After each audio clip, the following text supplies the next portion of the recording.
কি ভগবান নাম সংকীর্তন শ্রবণকারী ভক্তবৃন্দ কি নিতাই গৌর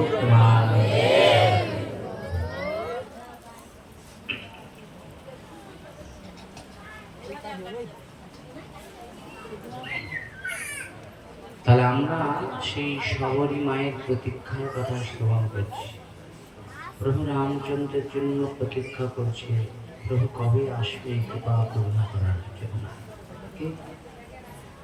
তো সে কি করে, গভীর নিশীথে, গভীর মানে খুব রাত্রিতে কি করে না, যেখানে সাধু সম্পর্করা থাকে, কত চণ্ডাল কুলে জন্মগ্রহণ করেছে, তার ওই নিজ কুলে চণ্ডাল কুলে যারা জন্মগ্রহণ করে তারা ভগবানের পূজা করতে পারে না, সাধু সেবা করতে পারে না। তাই চন্দ্রাদিনী ওই রমণী সবরী নিজেকে অনেক অনেক ছোট মনে করেছে, যে আমি কি করে তাদের সাধু সেবাটাই তো আমার কর্তব্য। এইভাবেই সাধু সেবা করেই কিন্তু ভগবানকে পাওয়া যায়। ভগবানের সেবা করে ভগবানকে পাওয়া গেছে এমন দেখানোর দিকে কয়জন পেয়েছে। সাধু সেবায় যায় রুচি, গুরু সেবায় যায় রুচি, তার অতি শীঘ্রই গোবিন্দ লাভ হয়ে যায়।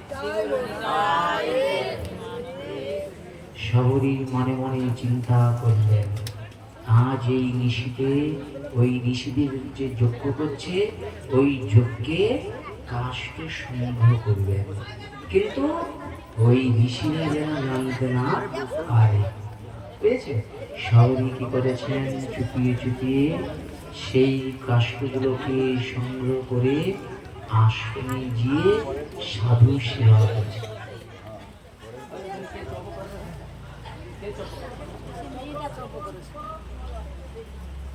এইভাবে শেষ করে লুকিয়ে লুকিয়ে কি করে সাধুদের সেই যজ্ঞের কাষ্ঠ সংগ্রহ করে গেছে। কিন্তু সাধুরা যখন ভোরের বেলায় দেখে সেখানে অনেক কাষ্ঠ সংগ্রহ করে রেখেছে, কে কে করে কেউ কিন্তু জানতে পারে না। সাধু সেবাটা কেমন জিনিস দেখুন। এই দেখে মা এক্ষুনি, ওই যে মা হ্যাঁ এক্ষুনি ভালোবেসে আমার একটু এসে, আমি বললাম মা আমারে দিলে আপনি ভগবানকে বলো, ভগবানকে দিচ্ছি তোমারে দিলাম। দেখেন এই যে ভালোবাসা, এটা কি কোনোদিন অর্থের বিনিময়টা কোথাও পাওয়া যাবে? হ্যাঁ, তা আমারে যদি কেউ দেয়, আচ্ছা সেটা তোমাদের দেওয়া হয়নি, কে তোমাদের দেওয়া হয়নি? তো সেই জায়গায় দাঁড়িয়ে ওই সবরী করলেন সাধু সেবার জন্য, তার মনটাকে বেঁধে নিলেন, আজ থেকে সাধু সেবা করবো। গুরু সেবা, বৈষ্ণব সেবা, সাধু সেবা এগুলো কিন্তু লুকিয়ে লুকিয়ে করতে হয়। বুঝেছে?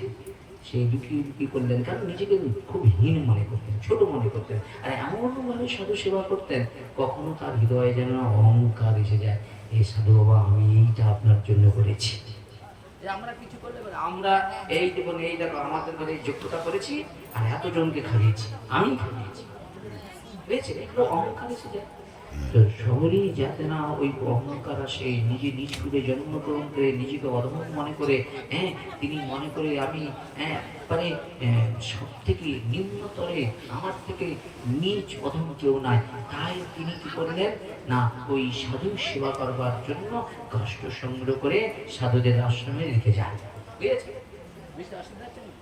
তাড়াতাড়ি বলা হয়নি, তাড়াতাড়ি হয়ে যাচ্ছে, তাড়াতাড়ি হয়ে যাচ্ছে, ধীরে ধীরে বলতো। হ্যাঁ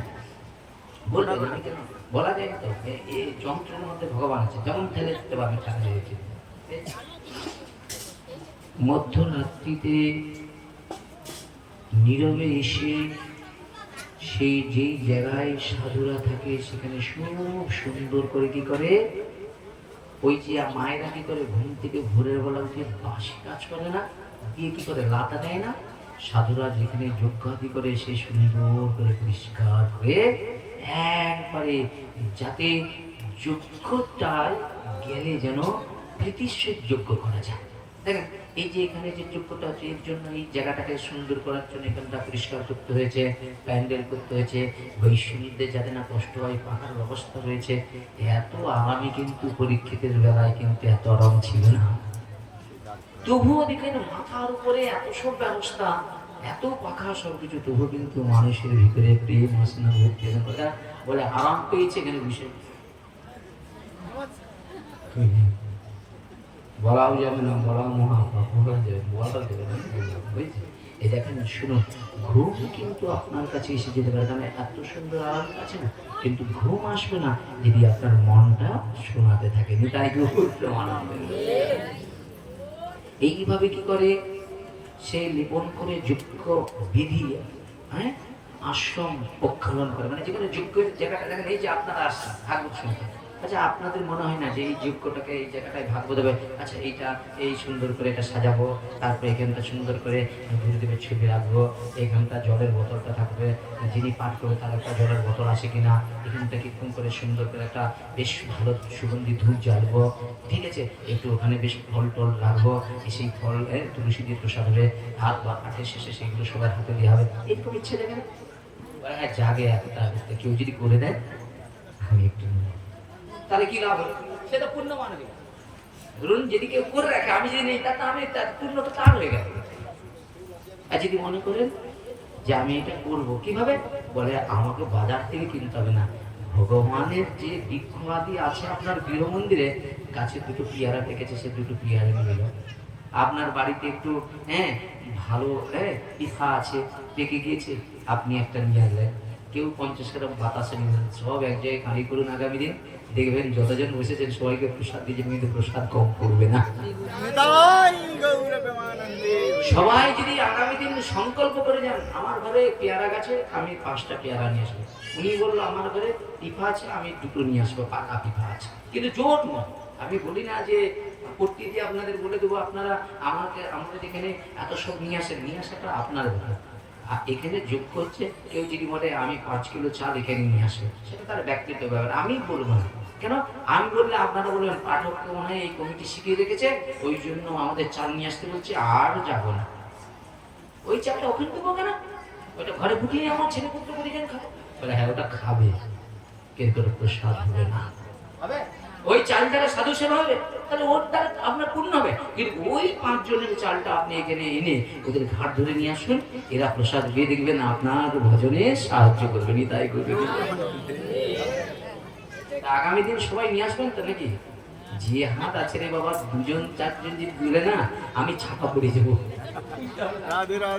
আপনারা যদি সবাই হাত তুলে বলেন যে প্রভু আমাদের ঘরে, আমার মনে হচ্ছে এদের ধরে মানে এত বড় গাছ আছে, এত ফল আছে, এরা লজ্জে হাত তুলতে পারবেন কেন, বলে হাত তুলে 2 আর 4টে কি মনে যতটা পারবো একেবারে মন ভরে দিয়ে যাবো, তাই ঢাকা দিয়ে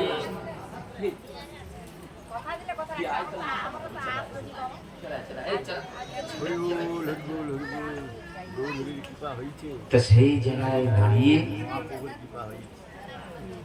সবরই কি করে, এই কথা শুনুন, এই লীলা চরিত্র কিন্তু সাধারণ চরিত্র নয়।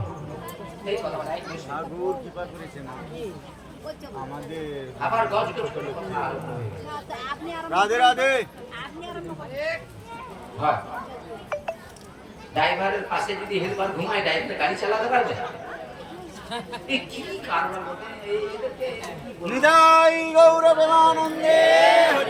ভগবান মঙ্গল হরি নাম সংকীর্তন কি, আপন আপন গুরুবর্গ কি, ভগবান মঙ্গল হরি নাম সংকীর্তন শ্রবণকারী ভক্তবৃন্দ কি, আজকের আনন্দ কি, নিতাই গৌরমানন্দ। আগামী দিন ফটো আসবে তো নাকি? আসবে কি? জয় নিতাই গৌরমানন্দ নিয়ে আসবেন। আমি দেখবো এইখানটা সাজানো যাও, পুরো এইখানটা আর দেখি আমি গোবিন্দ নাম প্রভু। আজ যেমন ভক্তরা কি মন নিয়ে জিনিস নিয়েছে, আর যারা দেখবে নিয়ে আসবেন, সেই মন নিয়ে যখন কিনে আসবে তার সঙ্গে প্রেমটা থাকবে। ও দোকানে পয়সা দিলে কিনে যাবে, দেখুন।